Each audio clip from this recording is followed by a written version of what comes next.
आचार्य महाराज का राजस्थान का हम संस्मरण सुना रहे। आचार्य महाराज का जैसी दीक्षा आचार्य महाराज की हुई, कुछ समय आचार्य महाराज का राजस्थान आपके बागड़ में तो आना नहीं हुआ, पर दूसरी जगह आचार्य महाराज का जहाँ भी रहना हुआ और आचार्य महाराज ने बिहार वहाँ से किया और मन बना के जहाँ तक आचार्य महाराज बुंदेलखंड की ओर मन बना के निकले थे, एक बार आचार्य महाराज ने ऐसा सुनाया था। और बिहार करते करते आचार्य महाराज महावीर जी जाने के भाव थे और महावीर जी जैसे ही आने को था उसके पहले ही मल्लप्पा जी अपने परिवार के साथ आचार्य महाराज के पास पहुंच गए। सारा परिवार था और परिवार ने विहार करते करते महावीर जी पहुंच गए और महावीर जी में जाके वह प्रतिदिन अतिथि संभाग व्रत का पालन करते थे। पूरी वे जो भी परिवार के लोग थे प्रतिदिन पड़घान करते थे। जब भी आहार का युग संयोग बनता था तो उनके आहार हो जाता था। ऐसा पड़गान करते करते अतिथि संभाग व्रत करते करते बहुत समय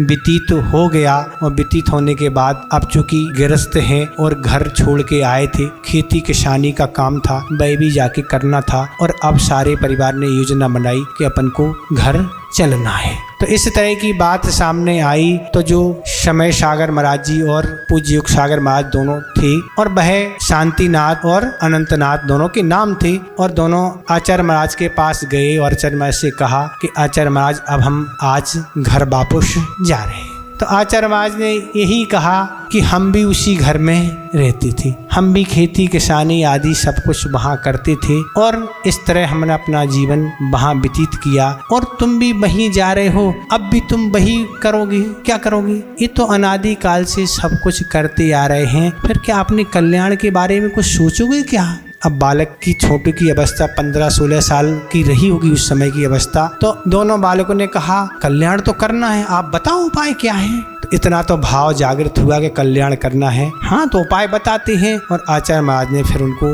उपदेश दिया और दोनों भाइयों ने उसी समय आजीवन व्रत धारण कर लिया। आजीवन व्रत धारण कर लिया और आचार्य महाराज के द्वारा स्वाध्याय उनका शुरू हो गया, तत्वासूत आदि, और फिर उन्होंने धीरे धीरे प्रतिमा भी ले ली और क्षुल्लक दीक्षा भी हो गई, एलक दीक्षा, मुनि दीक्षा, और जाके क्या बन गए? निरापक श्रमण भी बन गए। तो इस तरह दोनों भाइयों की दीक्षा इस तरह होके उन्होंने अपना कल्याण कर लिया।